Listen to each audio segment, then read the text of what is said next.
So hello friends, welcome to you fitter techno channel. तो friends, आज की video में बात करेंगे रेलवे ग्रुप डी भर्ती 2024 के एक्सपेक्टेड कट ऑफ के ऊपर कि इस बार जो 2024 की वैकेंसी का पेपर हो रहा है उसका कट ऑफ कितना जा सकता है। जिसमें आज की वीडियो में हम लोग आरआरबी गुवाहाटी जोन का जो है डिस्कस करने वाले हैं। कैटेगरी वाइज डिस्कस करेंगे, UR, ST, SC, OBC, EWS, साथ में एक्स सर्विसमैन का भी डिस्कस करेंगे, पीडब्ल्यूबीडी, सीसीए यानी एक्ट अप्रेंटिस वालों के लिए भी। अगर बात किया जाए यहाँ पर टोटल फार्म की, तो इस जोन में टोटल फार्म भरे गए हैं 10,72,000 के आसपास जो है, मतलब 10,72,000 फार्म भरे गए हैं। वहीं पर बात किया जाए वैकेंसी कितना थी इस जोन में, तो इस जोन में जो है आरआरबी गुवाहाटी में 2,048 वैकेंसी थी।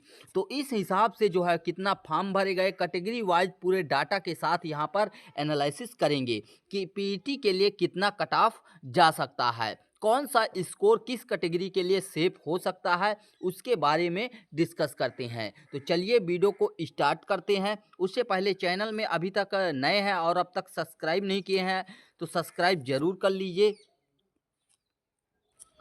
तो यहाँ पर हमने आरआरबी गुवाहाटी का जो है पूरा डाटा एंटर कर लिया है, यहाँ पर नोट कर लिया है। जैसे अगर बात किया जाए इस जोन में टोटल वैकेंसी की, तो इसमें कितना वैकेंसी है 2048, जबकि फॉर्म कितना आए हुए हैं, भरे गए हैं 10,72,841। उस हिसाब से पर सीट कंपटीशन देखा जाए तो इस जोन में कितना हो जाएगा 524 का, जो कि कई सारे जोन जैसे गोरखपुर का हो गया, वहाँ पर चेन्नई का तो 413 था ओवरऑल, लेकिन उससे भी ज़्यादा इस आरआरबी गुवाहाटी का हो गया है। अब बहुत सारे स्टूडेंट बोलेंगे कि यहाँ पर 50% तो अटेंडेंस ही रही थी, उससे भी कम रही थी। तो देखिए, जो पढ़ने वाले होते हैं, तैयारी करने वाले होते हैं, वो एग्ज़ाम को स्किप नहीं करते हैं। एग्ज़ाम को स्किप कौन करते हैं? जिनकी तैयारी नहीं होती है। जब वैकेंसी आती है तो देखते हैं बल्क में वैकेंसी है, उनको जोन वाइज नहीं देखना है, ओवरऑल देखेंगे कि बल्क में वैकेंसी है और एलिजिबिलिटी क्या है, 10th पास रखी गई थी। तो 10th पास तो जनरली अब सभी हो जाते हैं, कोई एनआईओएस से, कोई अपने बोर्ड से, तो ऐसे करके सभी होते हैं, तो सभी फॉर्म भर देते हैं। लेकिन उस वजह से वहाँ पर जो एग्ज़ाम छोड़ते हैं तो वही छोड़ते हैं जिनकी तैयारी से कोई मतलब नहीं है, कंपटीशन से कोई मतलब नहीं है, ठीक है, तो वही छोड़ते हैं, बाकी पढ़ने वाले नहीं छोड़ते हैं। कैटेगरी वाइज देखा जाए तो देखिए, यूआर में टोटल 828 वैकेंसी थी, कितना 828, और फॉर्म कितने भरे गए हैं 1,60,270 फॉर्म भरे गए हैं, ठीक है। उस हिसाब से पर सीट कंपटीशन कितने का हो जाएगा 193 का हो जाएगा। एससी कैटेगरी की बात करें तो 309 वैकेंसी थी और 2,78,837 फॉर्म भरे गए हैं। उस हिसाब से तो यहाँ पर कंपटीशन देखा जाए तो 902 स्टूडेंट का, यानी एक सीट के लिए 902 स्टूडेंट कंपीट कर रहे हैं, तो यहाँ पर तो हालात ख़राब हैं। वहीं पर एसटी की बात की जाए तो 153 वैकेंसी थी और 92,288 फॉर्म आए हुए हैं। उस हिसाब से पर सीट कंपटीशन 603 का हो जाएगा। ओबीसी की बात करें तो 552 वैकेंसी थी और 4,83,616 फॉर्म आए हुए हैं। पर सीट कंपटीशन यहाँ पर 876 का हो जाएगा। लेकिन यहाँ पर ध्यान दीजिए, ये 876 घटेगा क्योंकि जनरल की जो 50% सीटें होती हैं ना, वो ओबीसी वाले ही लेते हैं। ये ध्यान रखिए, रेलवे के किसी भी एग्जाम को आप उठाकर देख लीजिए, ओबीसी की जनरल की 50% सीटें जो है जनरल ओबीसी वाले ले जाते हैं, जनरल की सीटें। वहीं पर ईडब्ल्यूएस की बात करें तो ईडब्ल्यूएस का देखिए 206 वैकेंसी थी, 57,830 फॉर्म आए हुए हैं। पर सीट कंपटीशन यहाँ पर 280 का ही है मात्र, ठीक है। तो अन्य के मुकाबले, जैसे एससी के मुकाबले, तो ये तो बहुत कम है, इनके तो 3 गुना से भी ज़्यादा है, ठीक है।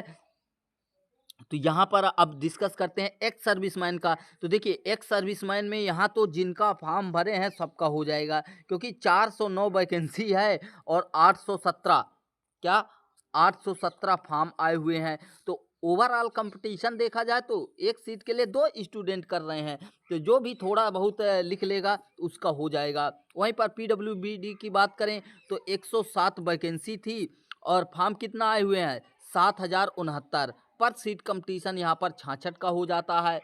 यहाँ पर एक्स सर्विसमैन सीसीए यानी एक्ट अप्रेंटिस वाले जो हैं उनको भी यहाँ पर राहत मिलने वाली है इस जोन में, क्योंकि यहाँ पर 409 वैकेंसी थी और 7,795 फॉर्म आए हुए हैं। तो पर सीट कंपटीशन कितने का हो जाएगा?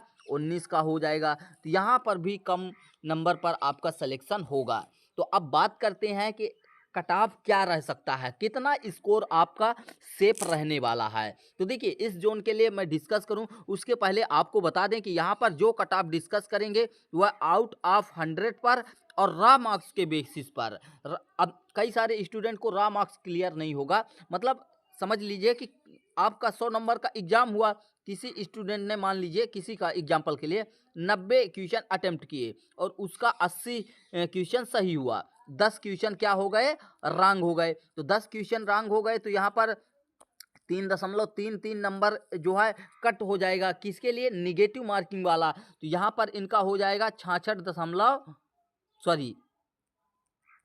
3 नंबर कटेगा, 77 हो जाएगा। तो मतलब 76.66 करके आ जाएगा। ठीक है, तो ये इनका रॉ मार्क्स कहलाएगा। ठीक है, तो अब यहाँ पर एक अनुमान लगा के देखते हैं कि कितना जा सकता है। तो देखिए पर सीट कंपटीशन के हिसाब से देखा जाए तो सबसे पहले देखते हैं किस कैटेगरी का? यूआर कैटेगरी का, यानी जनरल कैटेगरी का। तो देखिए जनरल कैटेगरी में अगर आपके 71 से लेकर 73 नंबर के आसपास आ जाते हैं तो आप सेफ हैं। अब देखिए यहाँ पर कम कट ऑफ क्यों जा रही है अभी अभी क्योंकि 3 गुना पीईटी के लिए आप लोगों का 3 गुना चयन किया जाएगा। ठीक है, तो ये भी ध्यान रखिएगा। वहीं पर ओबीसी कैटेगरी की बात करें तो ओबीसी का यहाँ पर कट ऑफ जनरल से कम नहीं होता है, लेकिन पीईटी के लिए हो रहा है 3 गुना हो रहा है, इसलिए थोड़ा सा अभी कम रहेगा। तो यहाँ पर मान के चलिए कि अगर आपका 69 से लेकर 72 के आसपास रहेगा तो आप यहाँ पर सेफ हैं, आपका चयन हो जाएगा। वहीं पर बात करें एससी कैटेगरी की तो एससी कैटेगरी का तो यहाँ पर हालात ख़राब है। तो मान के चलिए कि यहाँ पर आपका 67 से लेकर 70 के आसपास आपको लाना ही होगा। इतना नंबर तो आपको एससी कैटेगरी में लाना ही पड़ेगा।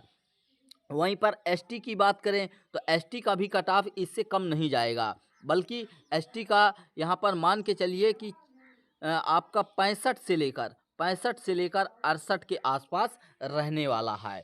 एसटी का भी यहाँ पर डाउन नहीं होने वाला, लेकिन यहाँ पर एक कैटेगरी में राहत मिलेगी। कौन सी कैटेगरी में? ईडब्ल्यूएस में। ईडब्ल्यूएस कैटेगरी में अगर आप 62 से लेकर 65 के आसपास ला देंगे तो यहाँ पर आपका चयन हो जाएगा। तो ये रॉ मार्क्स की बेसिस पर बात कर रहा हूँ। नॉर्मलाइजेशन के बाद ये चेंजेस होगा, किसी का नंबर बढ़ेगा किसी का घटेगा, वो बाद में डिपेंड करेगा, उसका क्लियर बाद में होगा। अगर एक्स सर्विसमैन का बात करें तो यहाँ पर सीट कंपटीशन 2 का है। तो यहाँ पर तो मान लीजिए कि कम से कम मतलब ज़्यादा से ज़्यादा जितना ला देंगे उतना बेहतर है, बाकी जितना भी आपका आएगा तो वहाँ पर हो जाएगा आपका मिनिमम मार्क्स में। ठीक है, मिनिमम क्वालिफाई मार्क्स में। तो अगर उतना ला देंगे तो यहाँ पर हो जाएगा, क्योंकि यहाँ पर 2 स्टूडेंट का कंपटीशन है तो बहुत सारे स्टूडेंट तो एग्ज़ाम ही नहीं देंगे, तो वहाँ पर सीटें खाली हो जाएंगी। हो सकता है यहाँ इस जोन में कुछ एक्स सर्विसमैन की सीटें खाली भी चली जाएँ, ये आपको क्लियर हो जाए। वहीं पर बात करें पीडब्ल्यूबीडी की बात करें तो यहाँ पर सीट कंपटीशन 66 का है। ठीक है, तो उस हिसाब से देखा जाए तो अगर यहाँ पर 50 से 55 के आसपास आपका स्कोर आ जाएगा तो आप पीडब्ल्यूबीडी कैटेगरी में सेफ रहेंगे। अगर एक्ट अप्रेंटिस सीसीए वालों की बात की जाए, एक्ट अप्रेंटिस वालों की, तो उनके लिए यहाँ पर ध्यान दीजिए, उनके लिए अगर यहाँ पर 40 से लेकर 45 नंबर तक आ जाएगा तो आपका फाइनल सिलेक्शन हो जाएगा। क्यों? क्योंकि यहाँ पर इनका पीईटी नहीं होता है। ध्यान दीजिए, physical efficiency test act apprentice वालों का नहीं होता है। क्यों नहीं होता है? क्योंकि वो ऑलरेडी 1 साल जो है रेलवे में जॉब कर चुके हैं, तो वहाँ सब उनका टेस्ट वगैरह एक प्रकार से हो चुका होता है। इनका डायरेक्ट फाइनल सिलेक्शन होता है। उसके लिए क्या होता है, इनका 66% जो सीबीटी एग्ज़ाम होता है कंप्यूटर बेस्ड टेस्ट, उससे लिया जाता है और 33% इनके एनएससी सर्टिफिकेट है, यानी नेशनल अप्रेंटिसशिप सर्टिफिकेट जो होता है उससे लिया जाता है, और दोनों को कंबाइंड करके इनका जो है स्कोर तैयार होता है और उसी पर इनका जो है कंपटीशन होता है। तो यहाँ पर 40 से 45 जो ITI वाले एक्ट अप्रेंटिस वाले ला देंगे तो उनका यहाँ पर चयन हो जाएगा। ये रहा हमारे अनुसार जो डाटा कह रहा है उसके अनुसार। बाकी आप लोगों का इस बारे में क्या कहना है कमेंट बॉक्स में ज़रूर बताइए। मिलते हैं नेक्स्ट वीडियो में। Thanks for watching and bye bye.